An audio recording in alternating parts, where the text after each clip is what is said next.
দেখো না, আমি অ্যামাজনে 5-6টা আইটেম অর্ডার করেছি, কিন্তু আজকে দেখছি 10-12 দিন হয়ে গেছে, কিন্তু আজকে জিনিসটা ক্যান্সেল হয়ে গেছে।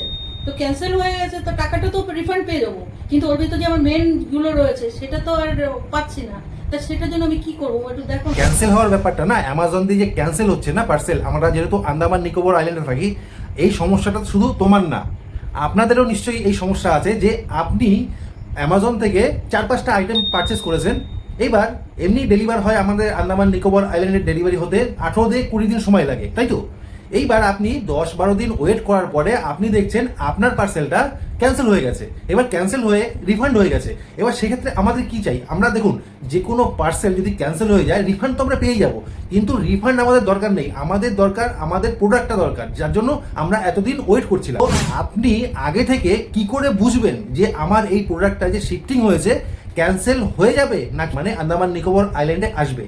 তো কিভাবে আগে থেকে আপনি বুঝবেন, যাতে করে 10 দিন পর্যন্ত আপনি ওয়েট করে আপনি অপেক্ষা করলেন আর পার্সেল পেলেন না? জানতে গেলে ভিডিওটা দেখতে হবে। তো এর জন্য আমি আমার মোবাইলের হোম স্ক্রিনে চলে আসলাম, আমি আমার অ্যামাজনের পেজটা ওপেন করলাম, এইবার আমি মাই অর্ডারে চলে আসলাম, আসার পরে ইওর অর্ডারে ক্লিক করলাম, করার পরে এবার এই যে আমার এই যে অর্ডারগুলো, এই যে অ্যারাইভিং 3 সেপ্টেম্বর, 29 আগস্ট, তো আমার এখানে অনেক প্রোডাক্ট পারচেস করা আছে।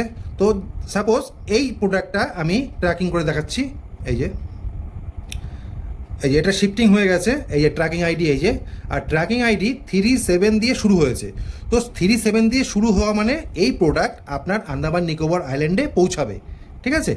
আর যে আইটেম পৌঁছাবে না, ক্যান্সেল হয়ে যাবে, আপনি ধরুন কিনে রেখেছেন, 10 দিন 12 দিন পরে আপনার প্রোডাক্ট ক্যান্সেল হয়ে গেল, আপনার অনেক চিন্তা বেঁধে গেল যে আমার প্রোডাক্টটা আসলো না, আমি টাকা রিফান্ড নিয়ে কি করব। তো আমি দেখিয়ে দিচ্ছি যে কোন প্রোডাক্ট যখন শিফটিং হয় আপনি দেখতে পারবেন সেই সব প্রোডাক্টগুলো আপাতত ক্যান্সেল হয়ে যাবে, কারণ এই আন্দামান নিকোবর আইল্যান্ডে যে ফ্লাইটের সমস্যা চলছে, যার জন্য এইভাবে যদি এই প্রোডাক্ট শিফটিং হয় তাহলে সেই প্রোডাক্টগুলো আন্দামানে আসবে না, আপনি আগে থেকেই ধরে নিতে পারবেন। এই যে ধরুন এই প্রোডাক্টটা, আমি ট্র্যাকিংয়ে যাচ্ছি,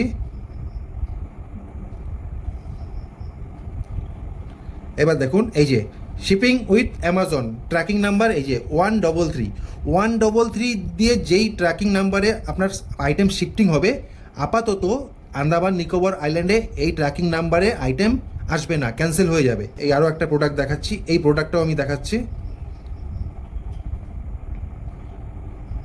এই যে এটাও 133 দিয়ে শুরু, যেই প্রোডাক্ট 133 দিয়ে শুরু হবে ট্র্যাকিং নাম্বার, সেই প্রোডাক্ট আন্দামান নিকোবর আইল্যান্ডে আপাতত ফ্লাইটের সমস্যার জন্য আসবে না। আর যেই প্রোডাক্ট 377 দিয়ে ট্র্যাকিং নাম্বার শুরু হবে সেই প্রোডাক্ট আন্দামান নিকোবর আইল্যান্ডে আসবে। আমার এই ভিডিওটা আপনার যদি ভালো লেগে থাকে, আপনার জানাশোনা সবাইকে ভিডিওটা শেয়ার করে দিন।